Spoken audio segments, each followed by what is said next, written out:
Bonjour à toutes, la méditation d'aujourd'hui se trouve dans le livre des Actes des Apôtres au chapitre 18 du verset 1er au verset 11.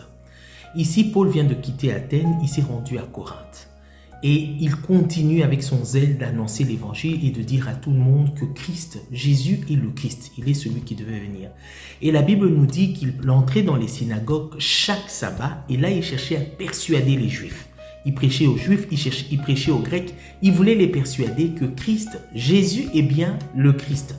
Mais qu'est-ce qu'il reçoit en retour, Paul? Il reçoit des oppositions, il reçoit également des injures. Et en tant qu'être humain, à un moment, il s'est senti découragé. Et la Bible nous le dit, nous montre son découragement parce que Paul, en parlant aux Corinthiens, dans 1 Corinthiens 2, 3, il leur dit « J'ai été moi-même auprès de vous dans la faiblesse, dans la crainte et dans un grand tremblement. » Donc c'était décourageant pour lui, mais en même temps effrayant pour lui de voir cette grande opposition et de voir également ces injures. Il se dit, qu'est-ce qui peut m'arriver ici?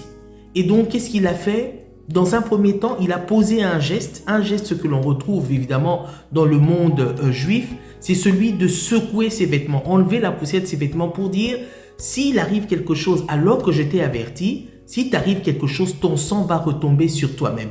La Bible nous dit dans Ézéchiel chapitre 33, verset 4, « Si quelqu'un, tout en entendant le sang du corps, n'en tient pas compte et que l'épée survienne et le tue, son sang sera sur sa tête. » Paul a voulu leur dire, ne me dites pas après, quand le Seigneur va venir et qu'il va juger ceux qui n'auront pas cru, que c'est ma responsabilité. Je vous ai parlé, vous avez refusé. Et Paul, quelque part, il a pris ses clics et ses claques, il voulait partir et les laisser tomber. Il leur a dit, je vais maintenant me tourner vers les païens. Mais le Seigneur lui apparaît dans une vision pour lui dire, pendant la nuit, pour lui dire, Paul, ne crains point. Ne crains point, ne prends pas cette décision par la crainte. Ne crains point. Et il lui rajoute, ne te tais point, mais parle.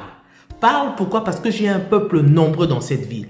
J'aimerais dire à quelqu'un aujourd'hui, si tu es découragé, tu as peut-être essuyé des insultes, tu as peut-être essuyé des blasphèmes, parce que je sais que parfois, on n'a pas envie de parler de Dieu à certaines personnes parce qu'on connaît leur position actuelle par rapport à la foi, par rapport à Christ, par rapport à Dieu. Des personnes qui vous disent, oh moi Dieu, oh moi Jésus, arrête, ne me parle pas de ces choses. Votre Jésus là, on a entendu toutes sortes de choses, je ne voudrais pas répéter certains blasphèmes que personnellement j'ai déjà entendus. C'est vrai que quand on connaît déjà la position de certaines personnes, on craint de leur parler. On se décourage de leur parler, on se tait face à ces personnes. Mais j'aimerais nous dire, c'est que le Seigneur nous dit, ne te tais pas, ne crains pas, ne te tais pas, mais parle. Pourquoi? Parce que j'ai un peuple nombreux. Peut-être que ce genre de personnes se trouve dans ton lieu où tu travailles, peut-être que c'est dans ta famille, peut-être que c'est dans ton quartier, peut-être que je ne sais pas à quel endroit, dans un club que tu fréquentes. J'aimerais te dire ce que le Seigneur te dit aujourd'hui, ne crains pas. Ils ne te feront aucun mal car je suis avec toi. Ne te tais pas car j'ai un peuple nombreux à sauver. Si nous ne parlons pas, personne n'entendra. Si nous ne parlons pas, ces personnes que le Seigneur veut sauver n'entendront pas.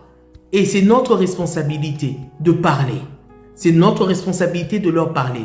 La réaction, la réponse qu'ils donneront à cette parole, à ce message, ça reste de leur responsabilité. Nous, notre responsabilité, c'est celle de parler. Alors ce matin, je nous encourage, ne nous taisons pas, ne craignons pas, mais parlons. Que Dieu nous bénisse. Bonne journée.